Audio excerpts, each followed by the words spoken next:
Ah, mais attention, les sites de rencontres, c'est un vrai supermarché. Il y a toutes sortes de produits en rayon. Par contre, il faut pas croire tout ce qui est marqué sur l'emballage. Faut traduire. Par exemple, si tu vois épicurien, cherche femme sensuelle pour relation sans prise de tête, il faut traduire. Épicurien, en général, ça veut dire alcoolique. Femme sensuelle, ça veut dire bon coup. Et relation sans prise de tête, ça veut dire aventure sans lendemain. Mais si le mec mettait alcoolique cherche bon coup pour aventure sans lendemain, c'est moins vendeur. Et t'as ceux qui mettent à la recherche d'un moment intense hors du temps. Ça, en général, ça sent le 5 à 7 dans la zone industrielle, à l'hôtel Ibis et au Formule 1 si le mec est radin. Et puis t'as ceux qui se plaignent. Grand blessé de la vie amoureuse. Oh, choupinou.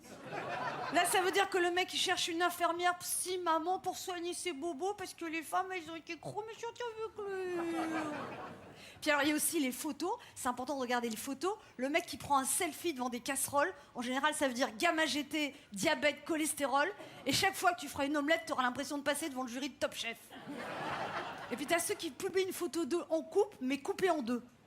Avec juste la mèche de cheveux qui dépasse. Là, tu te dis, le mec, en 2019, qui est même pas capable de recadrer une photo sur son smartphone, il y a très peu de chances qu'il sache se servir correctement du reste. D'ailleurs, j'ai fait mon premier EVJF. Alors, je me suis rendu compte d'un truc sur le VJF. C'est vraiment pas du tout pour la future mariée, en fait. C'est pour les potes célibataires.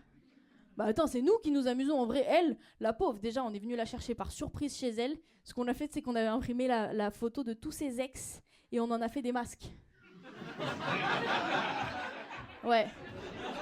Ah, non, on les a pas tous portés parce qu'on n'était pas assez.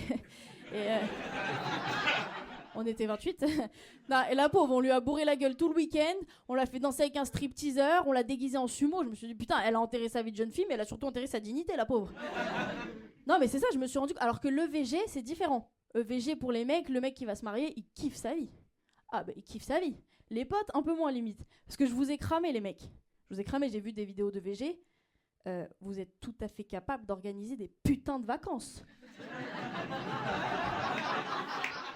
Non ? C'est quoi ce programme de folie ?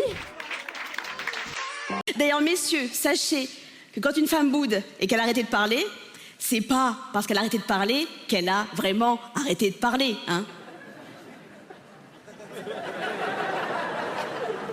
Dans sa tête, il y a une voix qui continue de dire non, je fais n'importe quoi. Il aurait pu dire on refait toute la conversation et on gagne.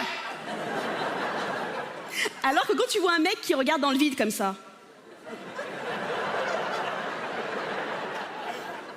et que tu lui dis chérie, à quoi tu penses? Et qu'il nous dit rien, bah c'est vrai.